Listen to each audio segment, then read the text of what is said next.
आगरा के किले में दीवान-ए-खास की सुनहरी धूप दिसंबर की ठंड को सहला रही थी, मगर माहौल में एक अजीब सी तनातनी थी। महाराज अकबर अपनी मसंद पर बैठे थे। उनका चेहरा तमतमाया हुआ था। आज की सभा का विषय गंभीर नहीं, बल्कि बादशाह की व्यक्तिगत जिद का प्रदर्शन था। अकबर ने जिद पकड़ी थी कि संसार में सबसे बड़ा सुख अधिकार और विजय है, और इस तर्क को काटने की हिम्मत कोई दरबारी नहीं कर रहा था। बीरबल, अकबर ने लगभग दहाड़ते हुए कहा। उनकी आवाज में अहंकार की खनक थी। तुम चुप क्यों हो? क्या तुम मानते हो कि तुम्हारा हाजिर जवाब दिमाग मेरी शाही जिद के आगे हार मान गया? स्पष्ट कहो, सबसे बड़ा सुख क्या है? बीरबल हमेशा की तरह शांत और संयमित थे। उन्होंने धीरे से सिर उठाया। उनकी आंखों में हल्की सी मुस्कान थी, जो बादशाह की जिद को नहीं, बल्कि उनके भोलेपन को चुनौती दे रही थी। जहां पनाह, आपके तर्क में सत्ता का बल है, पर सत्य का नहीं। सत्य को जानने के लिए केवल शब्दों की नहीं, बल्कि अनुभव की कसौटी चाहिए। दरबारियों ने सांस रोके रखी। ये पहली बार था जब बीरबल ने चुनौती स्वीकार नहीं की थी, बल्कि बहस का मैदान ही बदल दिया था। अब बीरबल का दिमाग सीधे अकबर की जिद से टकराने वाला था। बीरबल ने अपनी मुस्कान गहरी करते हुए कहा, जहां पनाह, सबसे बड़ा सुख है तृप्ति। ये वह चैन की सांस है जो एक भूखे को भोजन के बाद मिलती है, या एक प्यासे को पानी के बाद। धन या सत्ता क्षणिक आनंद दे सकती है, पर अभाव की पूर्ति से मिलने वाली संतुष्टि ही परम सुख है। अकबर का माथा ठनका। उन्हें आशा थी कि बीरबल ज्ञान या शायद राजसी वैभव को सबसे बड़ा सुख बताएगा। तुम ये क्या तुच्छ बात कर रहे हो बीरबल? क्या बादशाह के लिए भी प्यास बुझाना ही सबसे बड़ा सुख है? बीरबल ने तुरंत पलटवार किया। जी हां, जहां पनाह, जिस दिन आप जंगल में भटक कर आएंगे और आपको पीने का पानी नसीब होगा, उस क्षण का सुख आपके सिंहासन के सुख से कहीं बड़ा होगा। और इस बात को सिद्ध करने के लिए मुझे केवल एक दिन का समय चाहिए। मैं आपको अनुभव कराऊंगा कि तृप्ति का सुख सत्ता के मद से कितना ऊंचा है। बादशाह की जिद अब व्यक्तिगत चुनौती बन चुकी थी। ठीक है बीरबल, बादशाह ने गंभीर मुद्रा में कहा, मैं तुम्हारी शर्त मानता हूं। अगर तुमने मुझे एक दिन में यह सिद्ध कर दिया कि प्यास का सुख सिंहासन के सुख से बड़ा है, तो मैं तुम्हारी बुद्धिमत्ता को फिर से सलाम करूंगा। लेकिन अगर तुम असफल हुए तो दंड कठोर होगा। बीरबल ने विनम्रता से सिर झुकाया और तुरंत अपने विश्वसनीय सेवकों के साथ योजना बनाने में जुट गया। वो जानता था कि बादशाह को केवल नाटक करवाना पर्याप्त नहीं होगा, उन्हें वास्तविक कष्ट का अनुभव कराना आवश्यक था। रात के अंधेरे में उसने सारी व्यवस्थाएं की। अगली भोर होते ही बीरबल ने अकबर को समझाया कि उन्हें साधारण यात्रियों के वेश में अकेले ही राजधानी से दूर एक अनजान सफर पर निकलना होगा। बादशाह अपनी जिद के कारण इस बेतुके सफर के लिए तैयार हो गए। वे दोनों साधारण पोशाक में महल से निकले। बीरबल ने जानबूझकर ऐसा सूखा और पथरीला मार्ग चुना जहां मीलों तक न कोई गांव था, न पानी का स्रोत। जैसे जैसे सूरज चढ़ता गया, सिंहासन की भव्यता भूलकर बादशाह को पहली बार तपती गर्मी और लगातार बढ़ती प्यास की वास्तविक पीड़ा का अनुभव होने लगा। बीरबल की रणनीति काम कर रही थी। तपती दोपहर में बादशाह के होंठ सूखकर कांटने लगे थे और उनकी शाही पगड़ी अब सिर पर लोहे के बोझ सी महसूस हो रही थी। उनका शरीर, जो हमेशा शीतल महलों में रहा था, अब जवाब दे रहा था। वे लड़खड़ाए और एक बड़े छायाहीन पत्थर पर बैठ गए। जबरदस्त प्यास के कारण उनके गले से आवाज मुश्किल से निकली। उन्होंने लगभग हाफते हुए बीरबल को पुकारा, बीरबल, अब मुझे पानी चाहिए। मुझे बताओ, इस तपती रेत में मेरी बादशाहत कहाँ है? मेरा सिंहासन कहाँ है? मेरी सेना कहाँ है? बीरबल ने बड़ी नम्रता से झुककर हाथ जोड़े। जहां पनाह, प्यास और भूख कभी बहस नहीं करती, वे सिर्फ सच्चाई दिखाती है। आपकी जिद ने आपको यहां तक पहुंचाया, लेकिन अब इस कठोर सत्य का अनुभव कीजिए जो एक साधारण नागरिक हर दिन करता है। अकबर ने गहरी सांस ली। उनकी जिद का गुबार अब शारीरिक कष्ट और सच्चाई की गर्मी के सामने शांत हो रहा था। बहस में दिमाग जीत रहा था और बादशाह का अहंकार पिघल रहा था। अकबर ने अपनी सूखी जुबान पर होंठ फेरे। उन्होंने बीरबल की ओर देखा, जिनकी आंखों में न कोई अहंकार था और न ही कोई जीत का भाव, सिर्फ गहरा सम्मान और एक स्पष्ट समझ थी। बीरबल, अकबर का गला सूखा हुआ था, तुमने मेरी जिद को मेरी ही शर्त पर हराया है। इस तपती रेत ने सिखा दिया कि सिंहासन और सेना बस सुविधाएं हैं। असल बादशाहत तो मन की शांति में और मूलभूत जरूरतों को पूरा करने में है। मेरी बादशाहत अभी यही है। उन्होंने अपनी प्यास की ओर इशारा किया, और तुम्हारी मशक में है। बीरबल ने तुरंत अपने सेवक को संकेत दिया, जो एक ठंडे पानी की मशक लेकर बादशाह के सामने उपस्थित हुआ। जहांपनाह, प्यास को हराना ही सबसे बड़ी बहस जीतना है। दिमाग की जीत हमेशा विनम्रता से आती है, न कि शक्ति से। अकबर ने जब शीतल जल पिया तो उन्हें लगा जैसे उन्होंने सिर्फ पानी नहीं, बल्कि अपनी भूल का कड़वा घूंट पिया हो और उस पर विजय प्राप्त की हो। जिद हार गई थी, दिमाग जीत गया था। अकबर ने खाली मशक सेवक को लौटाई। उनकी आंखों में अब अहंकार नहीं, बल्कि स्नेहपूर्ण स्वीकार्यता थी। बीरबल, बादशाह ने आवाज में संतुष्टि घोलते हुए कहा, तुमने मेरी जिद को मेरी ही सबसे बड़ी जरूरत के सामने खड़ा कर दिया। प्यास बुझी और साथ ही मेरा घमंड भी शांत हुआ। उन्होंने राजसी अंदाज में बीरबल की पीठ थपथपाई। सच कहा जाए तो बहस की जीत हार से ज्यादा जरूरी यह है कि अंत में सत्य कौन सा था। और आज का सत्य यह था कि बादशाह की जिद पानी की एक बूंद के आगे टिक न सकी। बीरबल ने विनम्रता से सिर झुकाया। जहांपनाह की महानता ही यह है कि आप सत्य को स्वीकार करते हैं। दिमाग हमेशा जिद से ज्यादा शक्तिशाली इसलिए होता है क्योंकि वो अपनी हार को भी जीत में बदल देता है। ये सुनकर दरबार में एक संतुष्ट मुस्कुराहट दौड़ गई। बादशाह ने राहत की सांस ली और सिंहासन पर तनकर बैठ गए। चलो, अब दिमाग और जिद का अध्याय बंद हुआ। बताओ बीरबल, अगला रहस्य क्या है जिसे तुम्हारे बुद्धिमानी के पानी से बुझाना होगा? बीरबल ने धीरे से सिर उठाया और उनकी आंखें हमेशा की तरह चमक रही थी। जहांपनाह, अगर जिद और दिमाग का अध्याय बंद हुआ है तो हमें अब इंसानियत के सबसे बड़े डर का अध्याय खोलना होगा। बादशाह ने उत्सुकता से बीरबल की ओर देखा। डर? मौत का डर या गरीबी का? बीरबल ने अपनी उंगलियों को हवा में घुमाया। नहीं जहांपनाह, ये उन डरों से बड़ा है क्योंकि ये बादशाहों को भी नींद नहीं लेने देता। मैं बात कर रहा हूं अदना आदमी के न्याय की जिद की। हाल ही में राजधानी में एक अजीबोगरीब घटना हुई है। एक किसान ने दूसरे किसान पर आरोप लगाया है कि उसने उसकी फसल केवल इसलिए जला दी क्योंकि वो उसकी खुशी से ईर्ष्या करता था।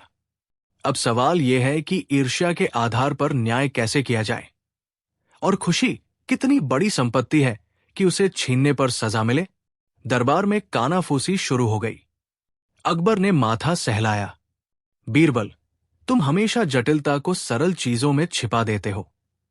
ठीक है, ईर्ष्या और खुशी का ये रहस्य सुलझाओ। अगर तुम साबित कर पाए कि खुशी सचमुच चोरी हो सकती है तो मैं तुम्हें सोने के 100 अशर्फी दूंगा। बीरबल ने अकबर के चुनौती भरे चेहरे को देखा और विनम्रता से मुस्कुराए। जहांपनाह, 100 अशर्फी का लालच नहीं, पर आपके न्यायबोध को संतुष्ट करने का अवसर हमें खुशी खुशी स्वीकार है। खुशी केवल एक भावना नहीं है, ये किसी भी व्यक्ति की सबसे बड़ी कमाई होती है। जब कोई किसान अपनी लहलाती फसल देखता है तो उसे धन नहीं, संतोष की खुशी मिलती है। बीरबल ने आगे कहा, ईर्ष्या करने वाला व्यक्ति अक्सर उस संपत्ति को नष्ट नहीं करता जिसका मूल्य होता है, बल्कि वह उस भाव को नष्ट करता है जो अमूल्य होता है। हमें यह सिद्ध करना होगा कि अदृश्य संपत्ति का मूल्य दृश्य संपत्ति से कहीं अधिक होता है। यह सुनकर अकबर की भौहें तंग गई। तो बीरबल, तुम कल ये अदृश्य मूल्य कैसे तौलोगे? मुझे कोई नाटकीयता नहीं, ठोस प्रमाण चाहिए। बीरबल ने सिर झुकाया। कल मैं सिद्ध करूंगा कि जिस तरह बीज को बोया जाता है, उसी तरह खुशी को भी सींचा जाता है, और जो उसे जलाता है उसे कीमत भी जली हुई ही चुकानी पड़ेगी। उन्होंने तुरंत दोनों किसानों को अगली सुबह हाजिर होने का आदेश दिया। अगले दिन दीवान खास में तनाव भरा सन्नाटा छाया हुआ था। दोनों किसान, रामू विक्रेता और श्यामू क्रेता, कांपते हुए खड़े थे। अकबर सिंहासन पर बैठे थे। उनकी आंखें सीधे बीरबल पर टिकी थी। वो निर्णायक क्षण देखने को उत्सुक थे। बीरबल ने पहले रामू विक्रेता की ओर रुख किया, जिसने कुआं बेचा था पर पानी का उपयोग मना कर दिया था। तुमने कुआं श्यामू को बेचा, पर उसका पानी नहीं बेचा, क्या यह सत्य है? रामू ने अकड़ते हुए कहा। जी जहांपनाह, नियम स्पष्ट थे। मैंने केवल जमीन का गड्ढा बेचा है। बीरबल ने सिर हिलाया। बहुत खूब। यदि कुएं का पानी अभी भी तुम्हारा है, उन्होंने घोषणा की, तो तुम्हें श्यामू की संपत्ति कुएं के गड्ढे में अपना निजी पानी रखने का एवज में तुरंत उसे किराया देना होगा, या फिर तुम बिना देरी किए अपना सारा पानी कुएं से निकाल लो, क्योंकि कोई भी व्यक्ति दूसरे की जमीन पर अपनी चीज मुफ्त में नहीं रख सकता। रामू के चेहरे का रंग उड़ गया। ये कैसी उल्टी चाल थी? वो हकलाया, लेकिन जहांपनाह, कुएं को खाली करना असंभव है, और पानी के लिए किराया देना, ये तो अनुचित है। अकबर, जो पहले बीरबल के तर्क को काटने के लिए कोई नया रास्ता खोजने के लिए तैयार बैठे थे, अब शांत हो गए। बीरबल की युक्ति ने उन्हें निरुत्तर कर दिया था। रामू का छल अब उसी पर भारी पड़ रहा था। बादशाह ने गंभीर आवाज में कहा, बीरबल ने सही कहा है। तुम या तो तुरंत श्यामू को किराया दो, या अपने निजी पानी को उसके निजी गड्ढे से निकाल लो। कोई भी तुम्हारी बेईमानी को स्वीकार नहीं करेगा। रामू ने तुरंत घुटने टेक दिए। उसका सारा अहंकार चूर हो चुका था। माफ कीजिए जहांपनाह, मैं अपनी गलती मानता हूं। मैं श्यामू को कुएं पर उसका पूरा हक सौंपता हूं और अपना दावा वापस लेता हूं। दरबार में वाहवाही गूंज उठी। एक बार फिर बीरबल के तीखे दिमाग ने बादशाह की जिद को न्याय की राह पर ला दिया था। जहांपनाह ने संतुष्टि की सांस ली और अपनी कुर्सी की पीठ से टिक गए। दरबार में अब शांति थी, लेकिन उनकी निगाहें बीरबल पर टिकी थी। अकबर ने हल्की मुस्कान के साथ कहा, बीरबल, तुम हमेशा मेरे विचारों को चुनौती देते हो, लेकिन अंत में मुझे खुशी होती है कि तुम जीतते हो। तुम मेरी जिद को भी ऐसा रंग देते हो कि वो न्याय की मशाल बन जाती है। बीरबल ने अदब से झुककर जवाब दिया, जहांपनाह, बहस दो लोगों के बीच थी। एक तरफ थी बादशाह की मजबूत जिद और दूसरी तरफ थी न्याय की जरूरत। मेरा दिमाग केवल एक पुल था जो आपकी जिद को सही मंजिल तक ले गया। जिद अगर इंसाफ की रक्षा करे तो हारने का सवाल ही कहाँ उठता है? बादशाह खिलखिलाकर हंस दिए। वाह बीरबल, तुम अपनी जीत में भी मुझे विजेता घोषित कर देते हो। पर मुझे पता है कि आज जिद नहीं, बल्कि तुम्हारा दिमाग जीता है। उन्होंने फिर गंभीर होते हुए आदेश दिया कि रामू को तुरंत श्यामू को मुआवजा देकर जेल भेज दिया जाए। न्याय की जीत का जश्न पूरे महल में फैल गया। शाम ढल चुकी थी। बादशाह ने अगले ही दिन दरबार में विशेष भोज का आयोजन किया, ताकि बीरबल की बुद्धिमत्ता को सार्वजनिक रूप से सराहा जा सके। खाने के बाद जब महल में इत्र और खुशी की महक फैली हुई थी, अकबर ने बीरबल की ओर देखा। बीरबल, बादशाह ने एक बड़ा मेवा खाते हुए कहा, तुम अपनी तर्क शक्ति से मेरी सबसे बड़ी समस्या को भी एक सरल तर्क में बदल देते हो। तुमने आज ये साबित कर दिया कि दिमाग जब सही दिशा में काम करे तो वो सबसे बड़ी जिद को भी एक हथियार बना सकता है। बीरबल ने सम्मान से सिर झुकाया। ये आपकी दूरदर्शिता है जहांपनाह, जो हर समस्या में समाधान का बीज ढूंढ लेती है। अकबर ने एक पल सोचा, उनकी आंखें चमक उठीं। लेकिन अब मेरे मन में एक नई जिज्ञासा उठी है। तुमने मेरी राजसी जिद को तो सही राह दिखा दी, पर क्या दुनिया में कोई ऐसी जिद भी होती है जिसे तुम्हारा महान दिमाग भी नहीं सुधार सकता? कोई ऐसी हट जो किसी भी ज्ञान या तर्क के परे हो? दरबार में सन्नाटा छा गया। बीरबल मुस्कुराए। जिद से बड़ी चीज इस संसार में ज्ञान है, जहांपना। पर एक चीज ऐसी है जिसके आगे हर दिमाग हार मानता है। बीरबल ने गहरी सांस ली और सिर झुकाकर उत्तर दिया, वो है जहांपनाह, अज्ञानता में पली हुई निष्ठा। या फिर यदि आप इसे सरल भाषा में समझना चाहें तो ये है शुद्ध अप्रतिबंधित मोह। उदाहरण के लिए, एक मां की अपने बच्चे के प्रति जिद। तर्क कहेगा कि बच्चा गलत है, पर मोह कहेगा मेरा बच्चा गलत हो ही नहीं सकता। ज्ञान यहां विफल हो जाता है क्योंकि भावना जिद के साथ मिल जाती है। अकबर ने अपनी मूंछों पर ताव दिया। उन्हें यह भावनात्मक व्याख्या पसंद नहीं आई। बीरबल, तुम हमेशा भावनाओं की शरण लेते हो। मुझे कोई ठोस उदाहरण दो। मैं बादशाह हूं। मैं न्याय और तर्क पर शासन करता हूं। मैं तुम्हें चुनौती देता हूं कि तुम कल दरबार में ऐसी कोई जिद प्रस्तुत करो जिसे मैं, अकबर, अपनी बुद्धि या शक्ति से न तोड़ सकूं। अगर तुम सफल हुए तो मैं मानूंगा कि तर्क से ऊपर भी कोई शक्ति है। बीरबल ने यह चुनौती तुरंत स्वीकार कर ली। उन्होंने मुस्कुराते हुए कहा, जैसी आपकी आज्ञा जहांपनाह। कल मैं आपके सामने एक ऐसी हठ लेकर आऊंगा जिसे देखकर आपको स्वीकार करना पड़ेगा कि कुछ जिदे तर्क की नहीं, केवल अनुभव की मोहताज होती है। अगली सुबह दीवान आम में अपार भीड़ थी। सभी दरबारी उत्सुकता से भरे थे कि आज बीरबल कैसी पहेली पेश करेंगे जिसे तोड़ने के लिए स्वयं बादशाह ने चुनौती दी थी। अकबर अपनी शाही गद्दी पर विराजमान थे। उनके चेहरे पर कल रात की बहस का उत्साह और थोड़ा सा अहंकार साफ झलक रहा था। बीरबल, बादशाह ने पूरे आत्मविश्वास से पुकारा, दरबार तैयार है। तुम्हारी वो अनुभव की मोहताज जिद क्या है? पेश करो। और याद रखना, मेरे तर्क या मेरी शक्ति की सीमाएं बहुत विशाल है। बीरबल ने आगे आकर शालीनता से सिर झुकाया। जहांपनाह, मेरी जिद बहुत सरल है, पर यह तर्क से परे है।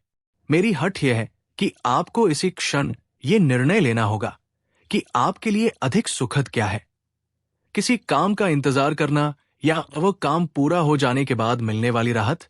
बीरबल ने पल भर रुका और अपनी बात स्पष्ट की, यानी जहांपनाह, आप अधिक खुश तब होते हैं जब आप स्वादिष्ट भोजन की प्रतीक्षा कर रहे होते हैं, या तब जब आप उसे खा चुके होते हैं? और कारण सहित सिद्ध कीजिए कि बादशाह की खुशी कहां अटकी है। जहांपनाह, आप मुझे साधारण पहेली मत सुनाइए। बादशाह अकबर ने बीरबल की ओर देखा, जिनकी आंखों में एक जिज्ञासु और शैतानी चमक थी। अकबर ने अपनी मूंछों पर ताव दिया। यह सवाल राजाओं के आराम और जीवन दर्शन से जुड़ा था। बीरबल, अकबर ने कुछ क्षण सोचा और फिर गंभीर होते हुए कहा, इंतजार में केवल एक मीठी पीड़ा होती है। वो आशा से भरी हो सकती है, पर वह प्रतीक्षा है। सच्चा सुख, वास्तविक संतोष तो कार्य के पूर्ण होने पर मिलता है, जब युद्ध जीत लिया जाता है। जब भूख शांत हो जाती है तो शरीर और मन को राहत मिलती है। राहत निर्णायक होती है।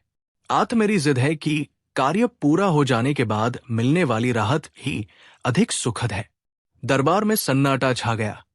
बीरबल ने अदब से सिर झुकाया। बहुत खूब जहांपनाह, आपने निर्णय कर लिया। अब मुझे सिद्ध करना है कि बादशाह की ये खुशी क्षणिक है और इंतजार में छिपा आनंद ही असली सुख है।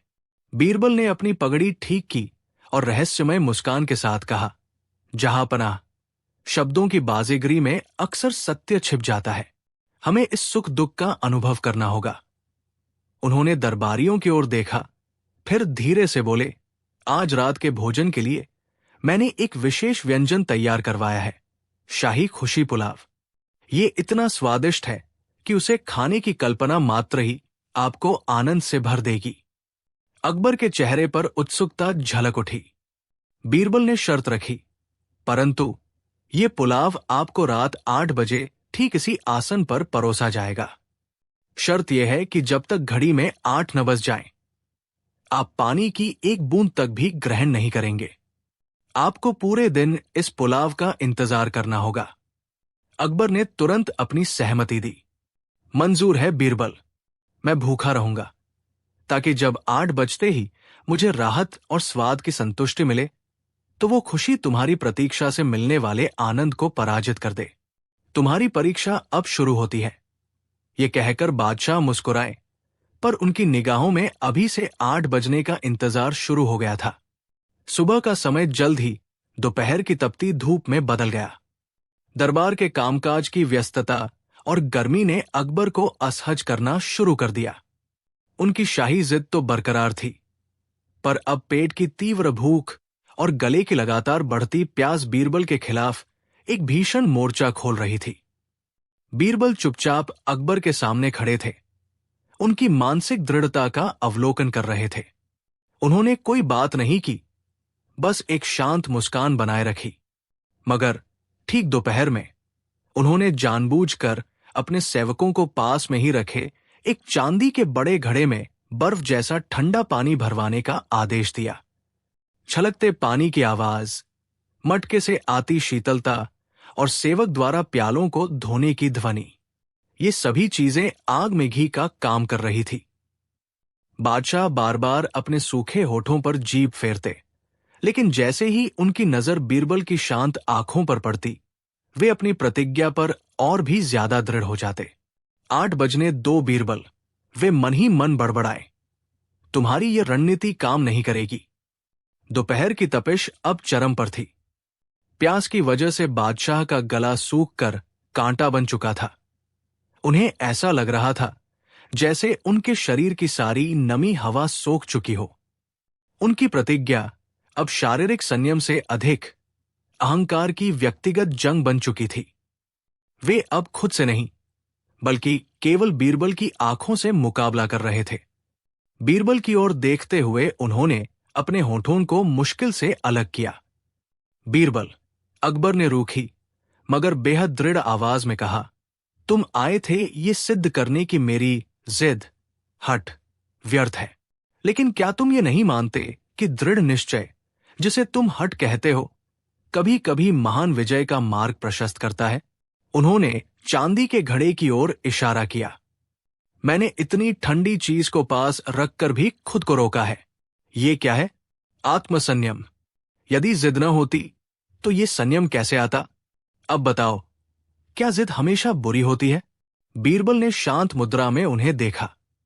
उन्होंने सिर झुकाकर आदाब किया, मानो वो जानते हों कि बादशाह बस उन्हें बहस के मैदान में खींच रहे थे। एक हल्की मुस्कान उनके होठों पर आई। जहांपनाह, हठ या जिद हमेशा बुरी नहीं होती, बीरबल ने सधे हुए स्वर में उत्तर दिया, मगर अक्सर इसकी कीमत बहुत भारी चुकानी पड़ती है। अकबर ने अपनी भौहें चढ़ाई। उनकी आंखें चुनौती से चमक उठीं। कीमत? कौन सी कीमत? बीरबल, मुझे तुम्हारे दर्शन नहीं, एक सटीक उदाहरण चाहिए। तुमने अभी मेरे संयम को जिद कहा। अब बताओ, इस बहस के कमरे में कौन सी भारी कीमत चुकानी पड़ रही है? बीरबल ने अपनी आंखों में झांकती चतुराई को छिपाते हुए उत्तर दिया, जहांपनाह, जिद की कीमत अक्सर अनावश्यक विलंब, डिले और हानि होती है। मान लीजिए, एक व्यापारी अपनी मामूली सी जिद के कारण किसी पुल को पार करने के लिए कर टैक्स देने से मना कर दे, जबकि उसे पता है कि उस पार जाने का और कोई सुरक्षित रास्ता नहीं है। वो हट करता रहा, घंटों इंतजार किया और अंत में नदी में बाढ़ आ गई। उस एक पैसे की जिद ने उसे अपना रास्ता 10 कोस घूमकर तय करने पर मजबूर किया, जिससे उसका माल भी भीग गया और उसका समय भी बर्बाद हुआ। ये जिद किसी लक्ष्य की प्राप्ति के लिए नहीं, बल्कि केवल अपने अहंकार को